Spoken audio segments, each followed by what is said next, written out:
Hello, fellow diamond painting addicts, and welcome back to Diamond Painting Anonymous. I'm Daphne, and I'm here today to finally, I think, share with you all of the testing that I was doing for static solutions. If you follow the channel, you know that my go-to is the static guard.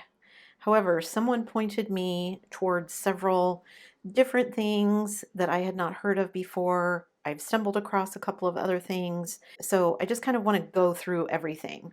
So I'm going to kind of start from easiest to, well, I guess not easiest, but simplest to what I consider most effective.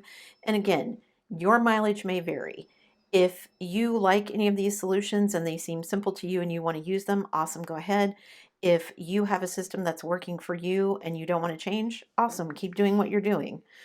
I'm just putting this out there as I tried all of these different things and here's what I think works the best personally for me. I was in the process of kitting up and this kit has some static in it. So as you can see here in this bag, there is quite a bit of static in these drills. So the first thing that you can do is open a bag and simply blow into it with warm breath, because static is caused by a lack of humidity, a lack of moisture in the air. That's why it seems to be worse during the winter, because when the air is cold, it tends to be drier. So I've seen people suggesting, don't wear clothing that tends to be staticky, like fleece or sweaters or whatever. Wear just simple cotton fabric when you're diamond painting. I've read suggestions that you should turn off your heater, your air conditioner, or whatever while you're diamond painting so that you're not drying out the air. Obviously, you could try and use a humidifier to moisten your air if you're having a lot of static. However, I think most of us don't really care much about it. Well, one, until we encounter it, and two, it's basically when you're kitting up that it's the most frustrating, right? So you can just blow into it with some warm air from your breath. So open up the bag, blow into it, and then hold it closed. And that moisture will kind of seep into the drills and get rid of some of the static. So that's fairly simple. I'm not going to show you a couple of these that I'm going to talk about next because I've tried them before. If I can dig up some old footage, maybe I'll do that.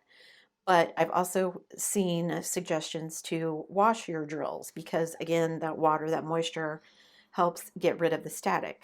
The problem for that with me is, first of all, when you have a kit, this one has 60 plus colors. I don't want to wash all of those. I probably wouldn't have to. I don't think every single bag has static, but I don't even want to wash 5 of these. That takes way too long. Then you've got to wait for them to dry off, or you have to put them in a towel and dry them off, and then you're going to lose drills, and it just seems like way more work than it's worth. So I've never actually done that, but I guess you can try it if you want. It didn't interest me. The other thing I had read was to freeze your drills because, again, you're trying to add that moisture into the air, which doesn't make a lot of sense to me because when it's cold, I thought it was less moist, but I've seen that given as a tip. However, I will tell you that I have tried it. I did that once a while ago. Again, if I can find the footage, I'll dig it up.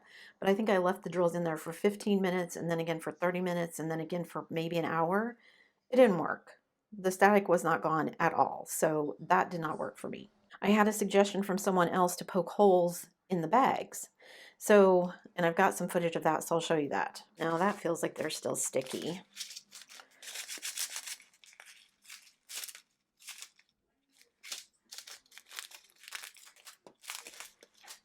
Okay, all of them feel like they're kind of sticky still, or staticky. I don't know why I'm saying sticky, staticky.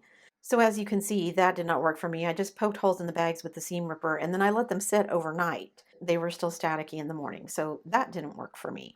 So then I have seen people saying to swab them with isopropyl alcohol, or I guess they just say alcohol. I don't know if it has to be isopropyl, but whatever.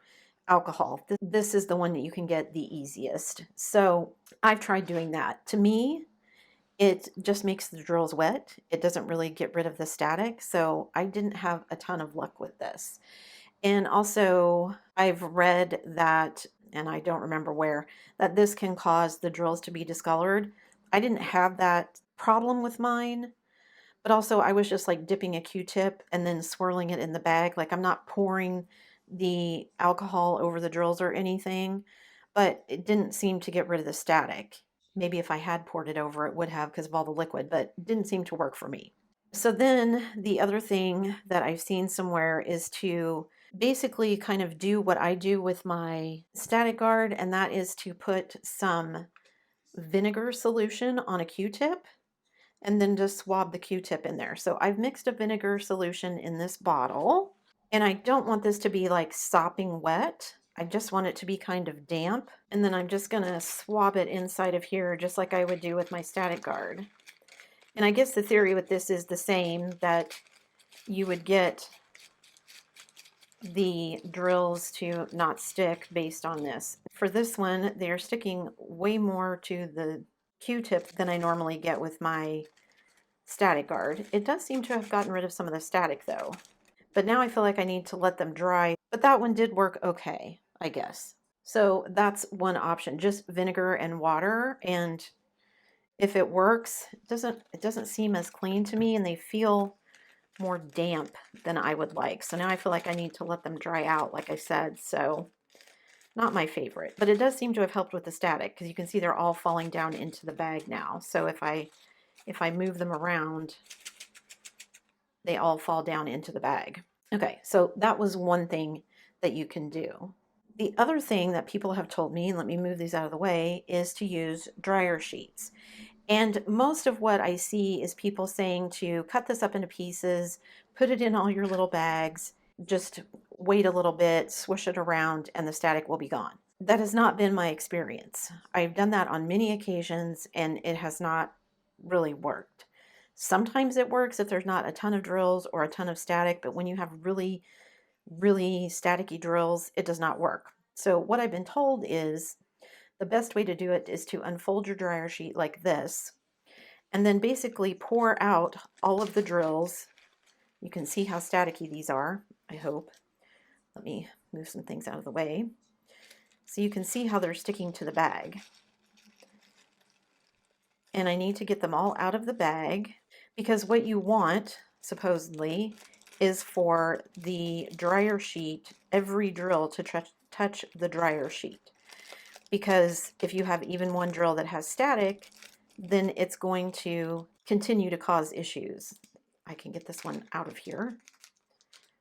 Okay, so you put them all like this, and then you kind of just swab them all together like this, and make sure that you're touching all of them and getting rid of the static. And then when you pick them up, you just, well, that's how you're supposed to get them back in the tray. So if, for example, I would put them back in the tray like this, and they shouldn't be staticky. So in theory, that makes them less staticky. So let's pour them back into the bag here and see if that worked, if I got rid of all the static. So you can see, again, all the static is gone out of the bag. Well, there may be some inside the bag, but for the most part, it's gone. So that method does work as well. For me, even if I get the unscented ones, there's still some kind of scent to them. Plus, whatever's on the dryer sheet ends up on your hands, which I just personally don't like. I don't like getting the gunk on my hands. Plus, I don't like having to handle every single drill. I've got to pour it out, pour it back in, whatever. It just seems like extra work to me. Dryer sheets do work. They're just more work than I want to do. Plus, I just don't like dryer sheets. I don't generally keep them in my house because I don't use them for my laundry. So then my husband and I had a brainstorm one day, and we thought, well, what about those anti-static bags that you get for electronics? This has been cut down, so the seam is down here, and you just pour them in here. And then basically do like you did with the dryer sheet, kind of rub them around in here to get rid of the static. I think I have some footage of me doing this. So I'm just going to put them in here. I'm going to kind of fold this down so I can shake them around in the bag, and we'll see if that got rid of any of the static. They seem to be sliding very nicely. Let's see when I pour them back in. I'm trying not to make a mess here. Did that work? There's still some drills stuck in there. Now, I bought these bags, and I think it was a package of like 4. And like I said, they're all this big. And I just cut it down because I knew I didn't need this whole big bag. So, do those seem less staticky? I mean, less. It's not completely gone. So as you can see, It works, but again, it just seems like a lot of extra work. The method that I like and the method that I use is my static guard. I read somewhere that static guard dulls the drills and that it's not recommended to use it. I don't normally, for one, spray anything directly on the drills. What I do is spray the static guard on the Q-tip, and then when I have a kit that has static in the drills like this one, I will open it up and you can see that there are still some drills sticking to the side of the bag. I simply spray the end of the Q-tip. It's not dripping wet or anything, and then I insert it in the bag and I just wipe it around, trying to touch all of the drills. Because again, if you have any drills that have static left on them, then you still have static. And of course you can't see it. So I will just swipe the Q-tip around in there until I feel like the static is gone. And then I can get on with my kitting up. In the years that I've been using this method, I have never noticed anything happening to my drills. So I thought, well, let me experiment with that a little bit and see. Basically what I did is take some spare drills that I had left over in black and white, and I dumped them in these two trays, and I literally just blasted them with the static guard. And then I let them set for a couple of days, and then I did it again. Now, just looking at these up close, it doesn't look to me like it has dulled any of the shine off of the drills on either the black or the white. These drills have static guard on them, these do not. So I thought, well, just to see, I'll dump in some of the non-static guard ones and see if there's a visible difference. Like, can we tell after sitting which ones do or do not have static guard? I mean, to me, I can't tell. So I guess use at your own risk. I don't know all the wording of all the warranties of all the diamond painting companies out there. I don't know if using the static guard will somehow void a warranty, but lots of people seal every diamond painting that they do, and I know that voids several warranties. So again, make up your own mind what you want to do. Let me see these in here again. I'm not really seeing a difference in the sheen of any of these, but maybe your eyes are better than mine. If it's there, it's not enough for me to notice. So I'm probably just not going to worry about it. And I'm going to keep using my static guard because that's what I want. Oh, and I will note, this is how long I've been working on this kit. My little note with these say that I sprayed them back in April. So they've been sitting for, what is that, at least 4 months now. And I don't notice that it has dulled the shine any. It may have, like I said, maybe my eyes just aren't seeing it. But also, like I said, I heavily coated these, just laid them in there and then sprayed the static guard on top of them, which is not how I would normally do it anyway. I would put it on the Q-tip, and then I would swirl it in the drills. So I wouldn't recommend spraying anything on your drills the way that I've done. So I think for me, after trying all of these different methods, that I'm just going to stick with my static guard. The last thing that I wanted to tell you was that hubby and I discovered something while I was doing all of this. I had a kit that I was having a lot of trouble with static. Actually, I want to say it was my afternoon tea, but I don't remember for sure. Along the way, hubby and I discovered a static fix that sounds crazy, but it did actually work. So I was having a lot of trouble with drills that had a ton of static. So this one is not a ton, but it does have some. Let me see if I can find another one maybe that has more. Okay, it feels like this one has a little bit more. So I'm going to dump them into this tray. Yeah, you can see they're static as they stick to the bag. So I get them all in there. I've got static, and I'm going to take a piece of aluminum foil. I'm just going to tear off a piece of aluminum foil, and you saw how staticky they were.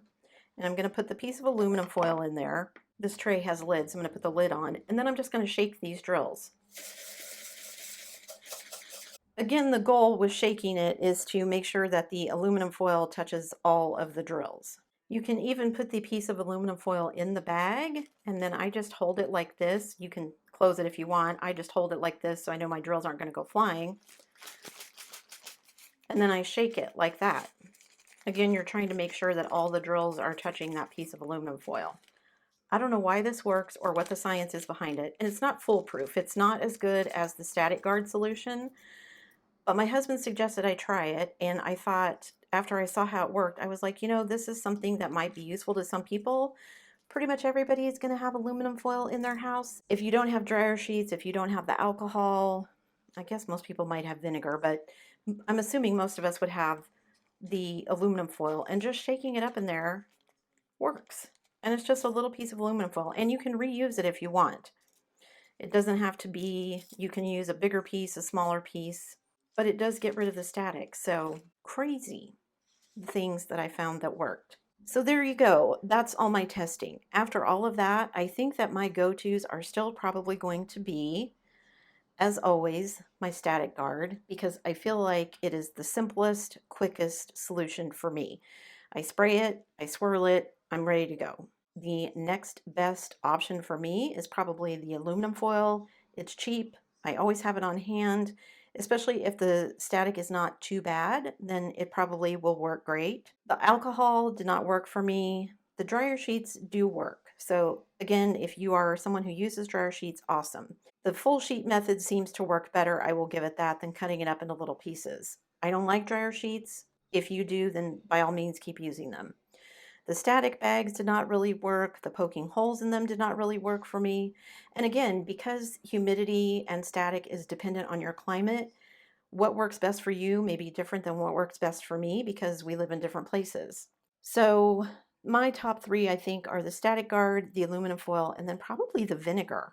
Although I don't like how damp it made the cotton swab. It did, because I feel like I need to wait for it to dry out, but just after filming this and letting it sit here, I feel like these have dried out enough and there's no static. Lots of different methods work, but which one works the best, again, is going to depend on how you personally work. The static guard works best for me. I'm comfortable with it, so that's likely what I'm going to continue to use. Again, the aluminum foil was something we just stumbled on, and it's quick and easy and cheap. That'll probably be my second go-to if I run out of static guard or something. So leave me a comment down below and let me know, what was your favorite find? What's your favorite method for getting rid of static? Like I said, I know tons of you swear by the dryer sheets. Awesome. Again, if that works for you, then do that. Were you surprised by how well or not well anything worked on here? Did you notice any difference between the shininess of the static guard drills and the other drills? Like I said, I didn't, but my eyes are old, so maybe I'm just not seeing it. And again, those got sprayed way more heavily than I would ever use the static guard. That was just a test to see how much do I have to put on there for it to be affected. I mean, I layered it on pretty heavy twice, and I don't notice a difference. But again, my eyes are old, so who knows? All right, I hope you guys found this video informative and helpful. That's always the goal, and also maybe a little bit entertaining. I guess if not, at least I'm entertaining myself. Before you go, guys, don't forget to do all the things. If you like this video, give it a thumbs up. Hit that subscribe button if you haven't already, and hit that bell notification icon so that you can be informed of future uploads. And as always, guys, thanks so much for watching.